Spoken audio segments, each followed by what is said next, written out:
Today we're going to talk about two phenomena which seem much less related than they actually are. In fact, they are integrally related. So before you have a picture, I hope, if my screen sharing is working, of the cheesiest, most early 90s video game looking representation of Solomon's temple. That is the first temple. We learned about the different eras of the temple. There were two different temples. This one eventually was the one destroyed by the Babylonians who came in, conquered Israel, and took them into exile. So this was the temple. This was the center of Jewish religious practice in the first temple era. The second temple was still very temple-centered. It was a different temple, obviously. They had to rebuild it when they came out of exile. But that's what this is. A cheesy 90s video game. Kind of looks like it should be in Doom, if you've ever played Doom. Picture of the temple.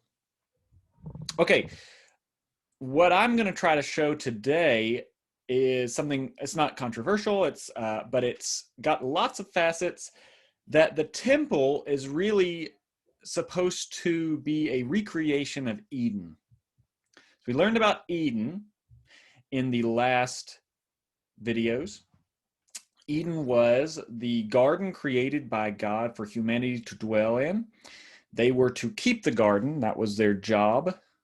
Adam and Eve, that was at least one of their primary jobs, to work and keep the garden. And as I argued, they were to expand the order in the garden. The garden was local. It was surrounded by wild and wilderness. That's eventually where they were cast out into. But their job was to expand. They were to multiply and subdue the earth, right? That is language pointing at the activity that God was engaged in initially, which is turning chaos into order, disorder into order. That was their job, and they failed at it. It only took them until chapter 3. I want to look real quick at chapter 3. Instead of focusing on that, though, I want to look at verse 8 of chapter 3. And they heard the sound of the Lord God. This is after they've committed the sin. They heard the sound of the Lord God walking in the garden in the cool of the day. Okay, we don't need to read more of that. And the man and his wife hid themselves. The important point here is that God was walking in the garden, right? So many will point to this second, they'll call this a second creation story, or this is the latter part of the second creation story, where God is more imminent than he is transcendent. So in the first creation story in chapter 1, God is this transcendent God. He is not part of his creation. He is this creator outside of the creation, engaging in an ordering process that is split up into 6 days with rest on the seventh. And in the second creation story, they'll say God is an imminent God. He is part of the creation, or he at least enters into the creation and interacts with humans at a personal level, as if he's one of them. And that's what's happening here. That's what I'm drawing your attention to. God is walking in the garden.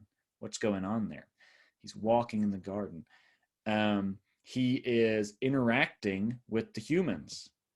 So he's calling out to Adam in verse 9. He's conversing with him, right? That wasn't happening in the first chapter of Genesis. Okay, so what am I trying to point out by this? Well, what I'm trying to point out is that in Genesis, Eden was originally the dwelling place of God. He was actually there physically in a real way, right? As if he was just another human being almost. He's just a character in the story almost. He's obviously represented as much more than that. He created the world, but he's also being represented as being in the garden, dwelling there. What's going on here is that the garden initially, before, or maybe perpetually, but the humans are cast out of it, the garden is presented as a place of overlap between the realm of people and the realm of God, the realm of humans and the realm of God. You'll notice not only is God in this garden, but the people, Adam and Eve, are in the garden. This is a place where both God and humanity dwells. It is an overlap, you might say, between heaven and earth, between the domain of God and the domain of humanity. And after this, those domains are more strictly separated, right? Humanity is not walking with God anymore. They are not inhabiting the same realm exactly, right? Okay, so this is exactly how the temple is presented in Judaism. It is the dwelling place of God. That is the purpose of the temple. It has other purposes too, but that is where God resides. That is his dwelling place. Okay, so that's your first similarity between Eden and the temple. Eden was meant to be God's dwelling place, or it was God's dwelling place. And the temple was also built as God's dwelling place. Let me show you a PowerPoint where I've drawn up these similarities. The Eden was actually, this is to the second point, language in the book of Genesis that suggests that Eden was always viewed as a temple. And that God's creation, when he created, was creating a temple for himself. Why do I say this? Well, remember the language of the image of God. Who is called, or what is called, the image of God? It's humanity. When God creates humanity, he's creating an image of God. Why is this important? Well, what would happen in a normal temple setting is you would create a temple for a God, a dwelling place for that God, which we've already just seen Eden is presented as a dwelling place of God. But then what you would do as your last step is you would create an image of that God and put that image in the temple. That is that God's temple. You put the temple's God, an image of the temple's God, into the temple to be worshiped. Well, what happens in the creation story? God creates something that is, we just saw, a dwelling place for him. And then his last step is to make an image of himself and put it in that creation. So a lot of scholars have thought that what's happening here, there's strong overtones. The very strong implication here is that of Genesis is that this is supposed to, creation is God's temple.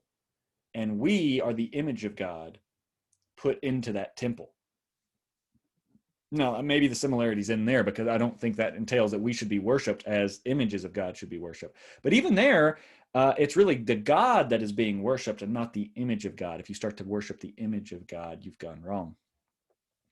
Okay, so there's actually, that's maybe the strongest, tightest connection between Eden, or creation in general, and the temple. Eden is a temple in Genesis. That's what Genesis is doing. It's presenting Eden as a temple of God, or Yahweh. We haven't used that name yet, but that's the name of God.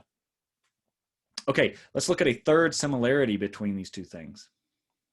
Remember, the description of the garden is it's a garden.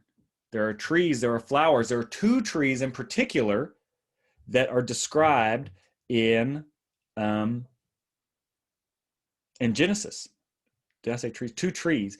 The tree of life, we didn't talk about that tree as much, and the tree of the knowledge of good and evil. We did talk about that tree a lot. And the tree of life is, that is what the humans are cast away from. That's what results in death when they sin. They're cast out of their garden. They're cast away from the tree of life. That is the source of life. And that is why they end up dying as opposed to living forever, which was the original intent in the garden. Well, the temple, let's go to the other hand, the temple was decorated with garden scenery. It had flowers inlaid in gold and paintings and stuff like this, trees. And if you'll notice, it also had the menorah in it. This is the menorah. It's a very traditional Jewish, it's 7 candlesticks, right? And a lot of people think that this represents, or this is a representation of the tree of life. So that's another similarity. It's the imagery of the temple. It's made to look like the Garden of Eden. This is getting more and more explicit. You're seeing more and more that the Jews thought of themselves or thought of the temple as a new Eden. And finally, it was humanity's job, like I said, to work and keep Eden, to order disorder, right? To keep the order that was there, to sustain it, and to expand it. But in general terms, to work and keep the garden. When the temple was created, and when God gave the Israelites the instructions for the temple, he also gave one of the 12 tribes of Israel, the Levites, the job of being the priests who took care of the temple. They worked and kept the temple, but they did so on behalf of all of Israel. So it was Israel's job to work and keep the temple, just as it was humanity's job to work and keep the Garden of Eden. So you can see here, the temple, to sum all of this up, is a new Eden, right? It is kept by a remnant of humanity, right? After God's original plan was for all of humanity to work and keep his temple, that is, his creation. All of humanity was God's image. After the fall, eventually, we'll talk more about this in later videos, God ended up selecting a remnant of humanity, Israel, for this to be their special purpose, to keep the new Eden, that is, the temple. So, two things that were apparently not super closely related turn out to be integrally connected. The temple is a new Eden, or an image of Eden. It is a place where God is especially present, the dwelling place of God. So even though heaven and earth have been separated due to the fall of humanity on Judaism, there is a place where God still dwells among men, and that is the temple in Israel. That's why it was so important for Israel. That's why it was so central up until the destruction of the second temple to the practice of Judaism. And that is where we'll end today.